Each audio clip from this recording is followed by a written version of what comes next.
विठोबा नाना कुठे आहे? डॅड आणि तुम्ही सगळे त्यांना आणायला गेला होता ना? हो, काही केलं तरी वासुदेव खोत वाड्यावर येऊकच तयार नाहीत. त्या माळावरच्या झोपडीत त्यांनी स्वतः कोंडून घेतल्याने हातात कोयतो घेतलं आणि म्हणतात, तुम्ही कोणी जर समोर येलात तर स्वतः संपून टाकीन. मामाजी का स्वतःला एवढा त्रास करून घेत आहेत? अरे देवा, आई सुखाई, अगं काय बुद्धी दिलीस ही वासुदेव दादाला. रागाच्या भरात तो स्वतःच्या जीवाची सुद्धा पर्वा करणार नाही. अरे अजिंक्य, आता काय करायचं? कुणीतरी थांबवा रे दादाला. अरे सतीश, तू तरी काहीतरी कर. अगं आता काय सांगायचं त्यांना? आत्या तू जरा शांत हो, मी बघतो काय करायचं. तू शांत राहा. अरे कशी शांत होऊ? माझ्या डोळ्या देखत या वाड्यामध्ये काय काय बघावं लागणार आहे. पांडुरंगा, अरे तूच मार्ग दाखव रे. आता तुम्ही जरा आराम करता का आत्याबाई? हवं तर आत जाऊन बसा. हे आहेत अजिंक्य भाऊजी आहेत, ते बघतील ना काय ते. हे बा आत्या, काही झालेलं नाही, तू काही काळजी करू नको. तू शांत राहा. विठोबा मला सांग, नेमकं काय झालं? अहो, या साऱ्या गोष्टी वासुदेव खोतांनी मनाक लावून घेतल्याने ही सगळी त्यांची चूक असंच त्यांना वाटतंय. अहो, बाब्याक मारला नसता तर हा सारा रामायणच घडला नसतं. मीच अपराधी असं ते स्वतःच दोष लावून घेतात. अरे पण राजा काकांनी नानांची समजूत घातली नाही का? राजाराम खोत आणि पाटलांनी त्यांना खूप समजावला, पण ते कोणाचंच ऐकूक नाही. आऊ काही बोलल्या नाही का? बोलल्या ना, पण ते कोणाचं पण ऐकूक तयार नाही. वासुदेव खोतांनी त्या झोपडीत रात्रभर स्वतः कोंडून घेतल्यानी. मग राजाराम खोतांनी माका सांगल्यान की तू वाड्यात जाऊन खबर दी म्हणून मी येईलय. आता थैसर काय झालं माका ठाऊक नाही. तुम्ही काही काळजी करू नका, तसं काही होणार नाही. डॅड आहेत ना तिथे, ते तसं काही होऊ देणार नाही. काय होणार आणि काय होणार नाही हे माणसाच्याच हातात असतं तर कशाला बघायला हवं होतं? ही कार्टी म्हणजे अवदस आहे. हिच्यामुळेच वाड्यावर अवकळ आली. आत्या, उगाच कशाचा काही अर्थ काढू नकोस. प्लीज जरा गप्प राहतो. मी गप्प बसते रे, पण माझ्या गप्प बसण्याने काय होणार आहे? जे घडायचं ते घडणार आहे. वाड्याचा नायनाट होण्याआधी काहीतरी उपाय करा रे बाबांनो. आत्या, तू कधीतरी काही चांगलं बोलू शकते का? तुला असं वाटतंय का की वाड्याचं नायनाट हवंय म्हणून?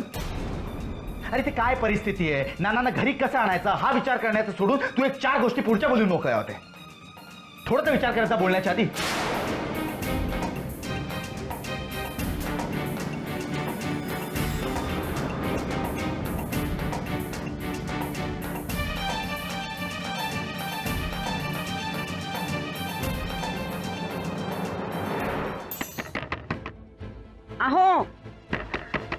अहो ऐकताय का? तुम्ही का स्वतःला दोष देताय? तुम्हाला कोणी दोषी म्हटलंय का? उलट तुमच्या या असल्या वागण्यानी ना लोक दोषी म्हणतील तुम्हाला. अहो, असं घरदार सोडून माळ रानावर येऊन राहिलं म्हणजे लोक काही बोलणार नाहीत असं वाटतंय का तुम्हाला? बोलणाऱ्याचं तोंड कोण धरणार आहे मला सांगा? हे बघ सावित्री, हा माझा निर्णय, तो कदापिही बदलणार नाही. काय निर्णय केलाय तुम्ही? इथेच राहायचं?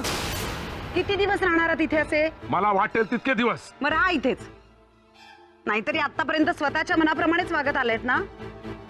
कधी ऐकलंय का कुणाचं? अहो, दुसऱ्याच्या मनाचा विचार करायला शिका की जरा. या बरं बाहेर. एवढी सगळी जण तुम्हाला सांगतायत, जरा ऐका की त्यांचं.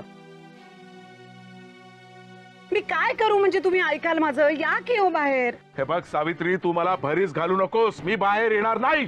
ठीक आहे, तुम्ही राहा इथेच. मी नाही राहू शकत वाड्याशिवाय. माझी कायमची नाळ बांधली गेलीये वाड्याशी. मरेन तेव्हाच वाड्याबाहेर पाऊल टाकेन असं स्वतःला बजावत आलीये कायम. तुमच्या हट्टापायी असं वणवण भटकावं लागतंय. कशाला येऊ मी वाड्यावरती? माझी बदनामी ऐकायला? अगं, मला या बदनामीने किती त्रास होतोय हे तुम्हाला नाही समजणार. लोक बाहेर वाटेल ते बोलतात, वाटेल त्याचा अर्थ काढतात. मला वाचवण्यासाठी राजारामाने बाब्याला अडकवलं असं बोलतात. हे बघ, मी कदापिही बाहेर येणार नाही. तुला जायचं असेल तर तू जाऊ शकतेस. मला आता जगायचंच नाहीये. मी माझ्या जीवाचं काहीतरी बरं वाईट करून घेणार आहे. मला आता जगायचं नाहीये. तुम्हाला शपथ आहे माझी, परत असं काही बोललात तर? ठीक आहे, तुम्हाला जायचंय ना सगळ्यांना सोडून? जा. पण पण त्याआधी तुम्हाला माझं प्रेत बघावं लागेल. वहिनी थांब. कुठे निघालीस तू? अरे तुम्ही दोघांनी हे काय चालवलंय? भाऊजी मला मागे फिरवू नका आणि माझ्या मागे कुणी येऊही नका. त्यांना मरायचंय ना, मी काय करू जगून? मी त्यांच्या आधी मेलेलंच बरं. सौभाग्यवती म्हणून मरण तरी येईल मला.